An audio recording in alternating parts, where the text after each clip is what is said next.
Welcome to the Fisdap software orientation video. In this video, we are going to cover a few different topics. First, we will show you how to access your Fisdap account through your JBL account. We will look at the Fisdap tabs, so we'll do a quick tour of the tabs within Fisdap.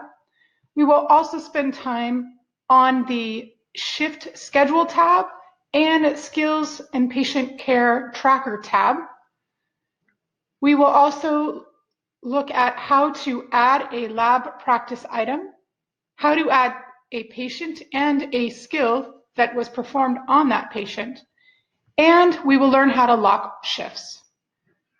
With that, let's go ahead and get started. So, if you have not already logged into your Jones & Bartlett or JBL account, please go ahead and do so at this time. As you can see, I'm all ready, so I'm going to go ahead and log in. And when my JBL account opens, you will see that I am going to click on the course ID for the paramedic program. You all should have this exact same one. And then I'm going to click the red launch button, and that's going to bring me to the JBL course, paramedic course homepage. On that homepage, you will see a yellow bar about halfway down the page, and on it there are some links. The link we're going to spend time reviewing today is the Fisdap link. So go ahead, and if you're not there already, get there, and we're going to go ahead and click on the Fisdap link. Now, when I do that, it brings up two other links that I can click on, one called the Scheduler and one called Skills Tracker.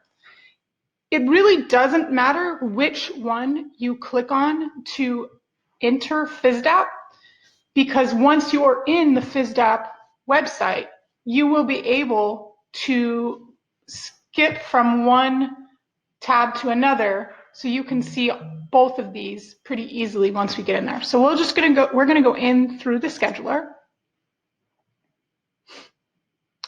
And you'll notice as soon as you pull this up, right next to our scheduler tab, you're going to see skills and patient.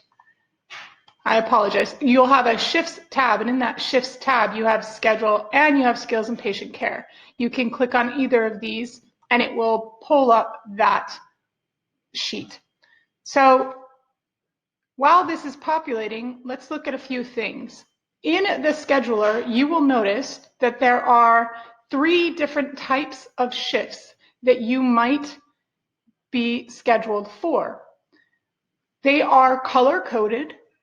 The yellow or orange colored shift is going to be a lab shift. This will include all of the labs that you do at PIMA and also the labs that you do in the cadaver lab. The green ones, like the ones you see here, are specifically for clinical shifts. So this will be the very first part of your rotations, the clinical side, and this will be for any of the in-hospital shifts that you are doing. The last one is the field shift, and this is the yellow one. This one will be, I apologize, it is the blue one. This one will be used during your vehicular and your capstone phases. If you take a look, the scheduler can be viewed in multiple different ways. Currently, we have it set up as a list, and that list will tell me that there is on February 13th, there is a 10 o'clock shift at St. Mary's ER, and it's a 12-hour shift, and no one is scheduled for it at this time. Now, we don't see any other shifts, not lab shift or field shift, that is available for February 13th.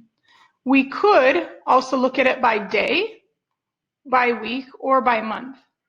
I'll click on the month just so you can see the difference. But this will be up to you as to how you want to actually view this. And while it is populating, we'll take a quick look up here at the tabs within Fisdap. So you note that there's a My Fisdap, you note that there is a shifts tab. There's also a learning center tab, a reports tab, and because I'm logged in as an instructor, there's also an account tab. I don't know if you will have that as a student, but you may. Community and a help button or a help tab. So we have the month scheduler populated, and as you can tell, there is quite a lot scheduled for clinicals starting on the 13th. Okay, and if you wanted to see any of these, you would click on it and it would pop up like this. So it's telling you exactly how many and where. If a student had actually signed up for this, it would not say open anymore. It would have a line through it, or it would be a filled icon instead of a blank icon. All right, so we've looked at the scheduler. Let's quickly also look at this skills and patient care. Now, because I am signed up as an instructor, not a student, if I click this, I am going to have the ability to look at any student. When you sign up through JBL and click on your skills and patient care, it should show up looking like this. Give me 1 second. So this is actually a student from our last class, and this is Mr. Allen's shift log. So basically, these are all of the shifts that he was signed up for, and you can note that there's one that is a lab shift right on the front at the top. Then you have a field shift for November 7, and you have a clinical shift on November 6. You'll note if you go across, you see columns, and the first column is patients, and you see how many patients he had during that shift that he documented. You also note that there are check marks under the audited column, and what that means is your mentor or the Fisdap auditor that is assigned to you will go in and review your reports or your shifts for your documentation on your patients and documentation of your skills. This will be done within 72 hours after you have locked it, or at least that is the standard that we are shooting for. You will note there's also an attendance column here. Now, note that there is a column with no heading, but has a few different icons.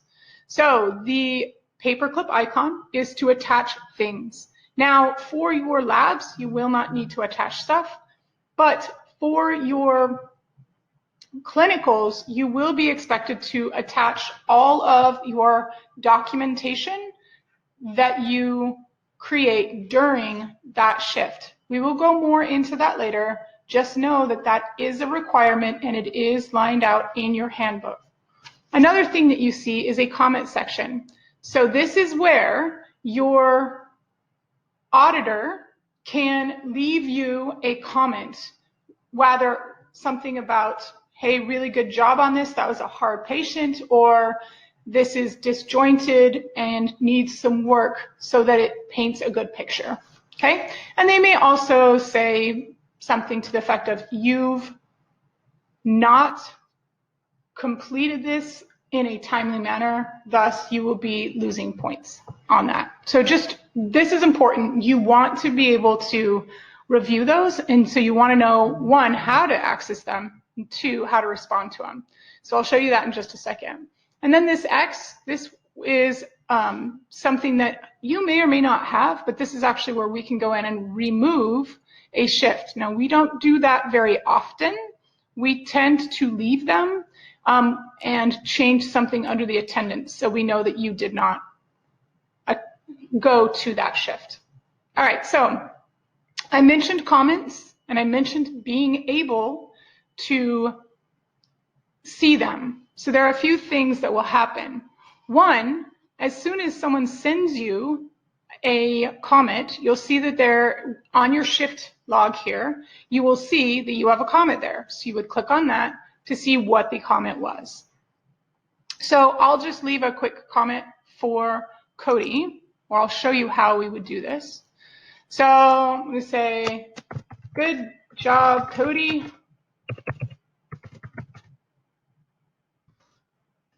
And then I'm done.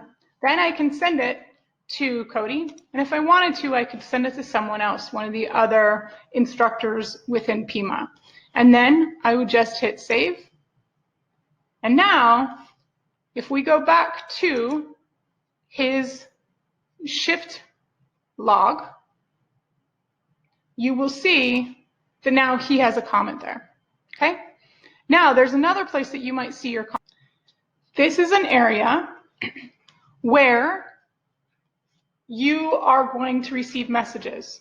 Now, this is why it is important that we have your Pima email in your student portfolio here on Fisdap, as well as in JBL.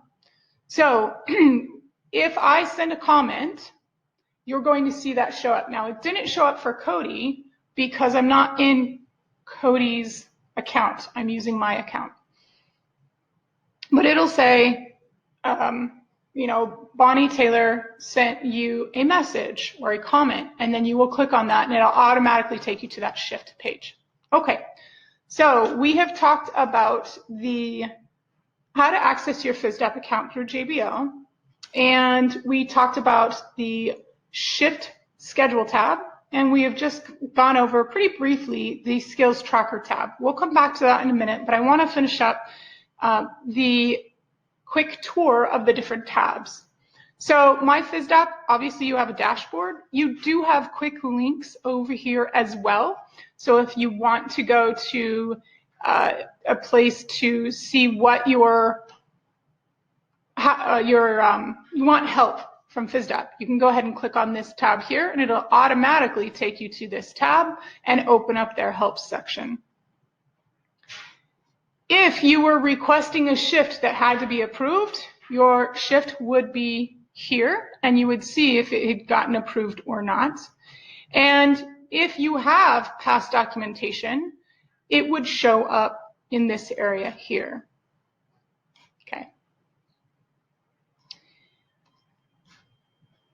You also know under my Fisdap that there is a student portfolio. Now, this, I believe, will be a little bit different under yours, and I believe it might just say profile or student profile. This is a place where your information would be pertinent for us to have. So your Pima email, a phone number in case we need to contact you. And if you haven't already given the college in case of an emergency contact, that would be a great place to give that as well. The Learning Center will be used by you at the end of the program. If you're looking at your syllabus, in September, we will start doing Fisdap unit assessment exams, and that's where the Learning Center comes into play. This tab, the Reports tab, the one that you will use the most will be the Reports button. Okay, so if we were to click on this, it's going to show us a list of different reports that you can run on yourself, and we can run on the students as well. The two that we will spend more time on in a different video will be the Appendix G Individual Progress Report, which is as an appendix within your handbook. And as we get closer to the end of the course, you will also start looking at your graduation requirements report.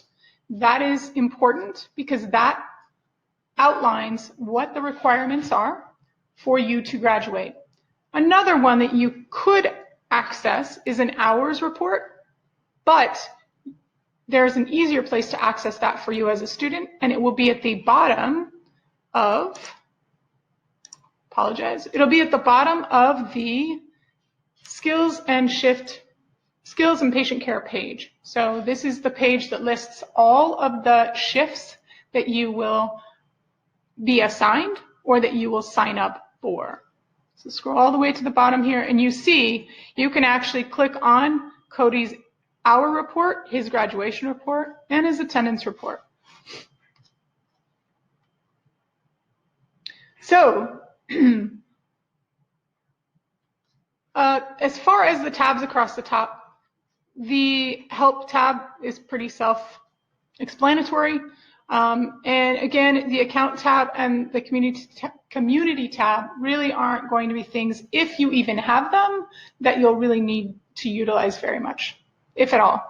So let's look a little bit more at the patient skills tracking.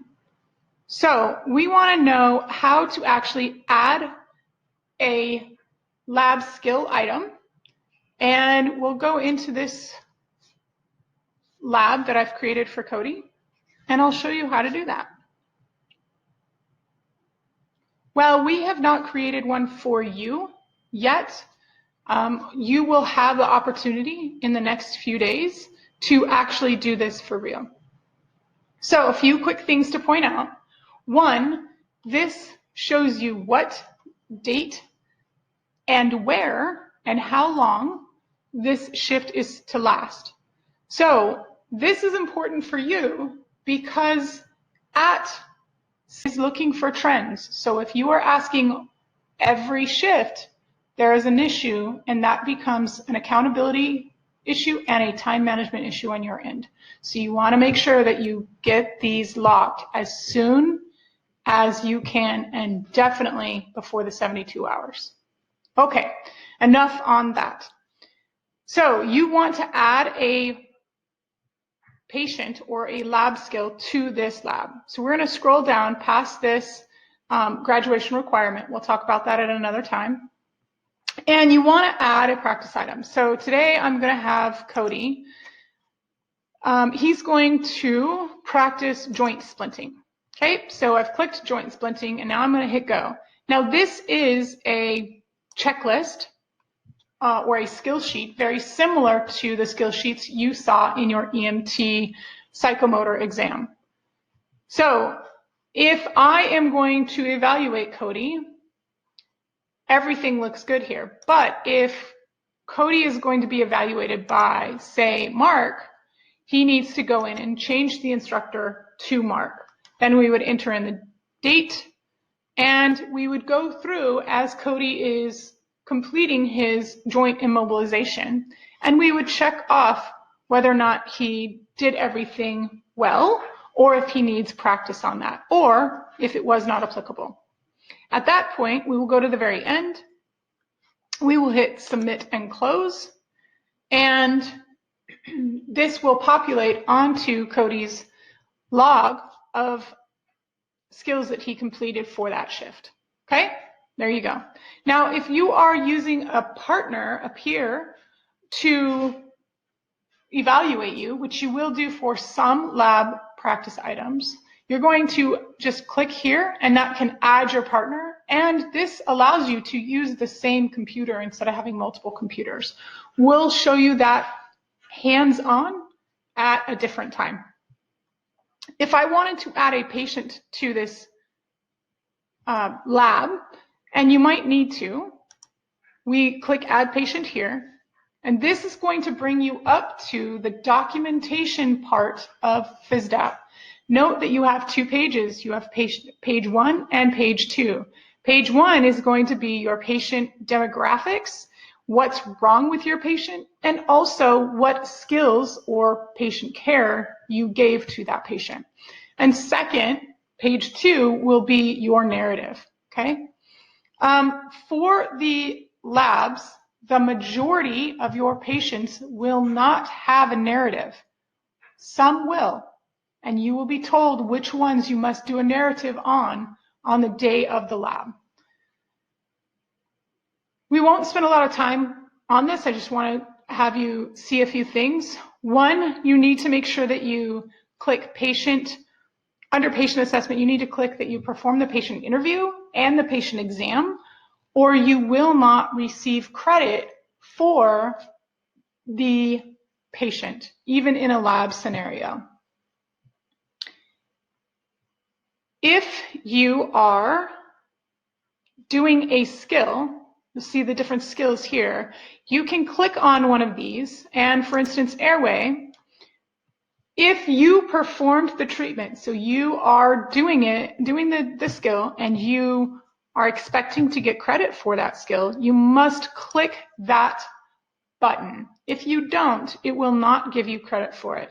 And then you can scroll through and find whatever it is that you did on your patient, and you can then hit save. Okay? All right, so now it shows me that I did successful manual ventilation, or Cody did successful manual ventilation on this patient. Now, these tabs can be a little bit confusing.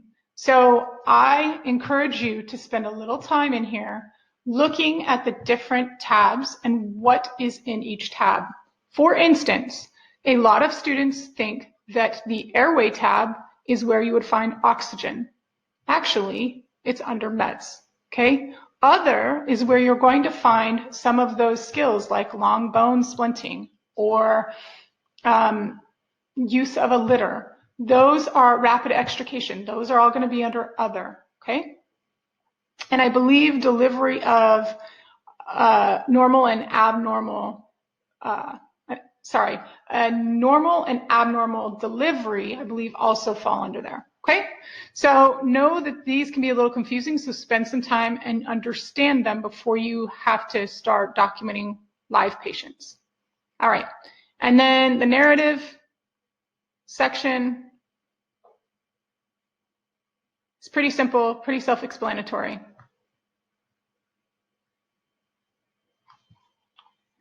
Sometimes it doesn't come up very quickly. Let's see. There we go. All right, so here's where you would put your narrative.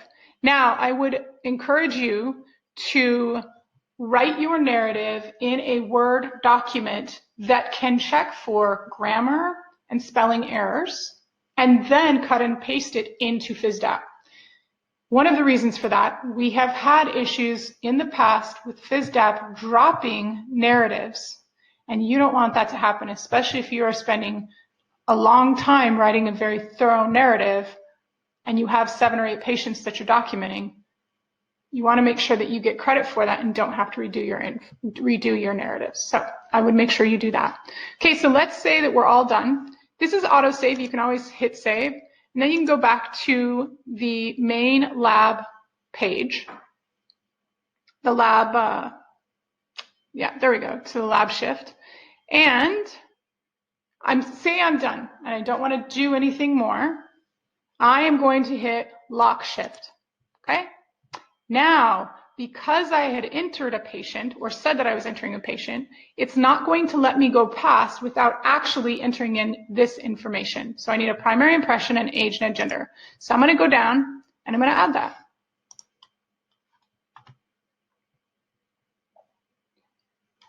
So I am going to say this is a 23-year-old, 0 months, and we're going to go male.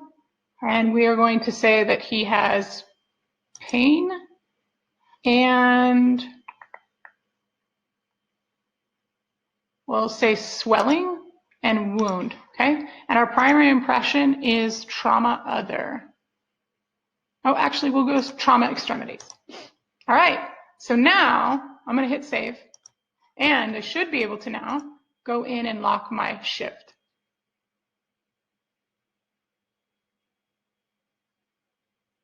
Again, sometimes it takes a little bit of time to get you back to the right spot. Okay, and now it says never been locked. That's cool. I still want to lock it. And I'm locking it just inside of my 72 hours.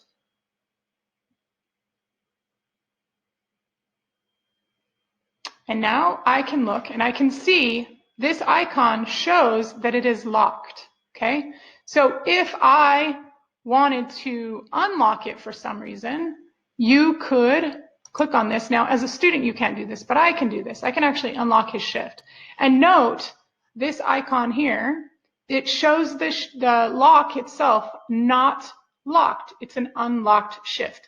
Now I'm not going to unlock it, but I wanted you to see this because if it was unlocked, it would show like that, okay? So, but I know looking at his, they're already locked, which is good. All right, so we have covered in this video how to access your JBL.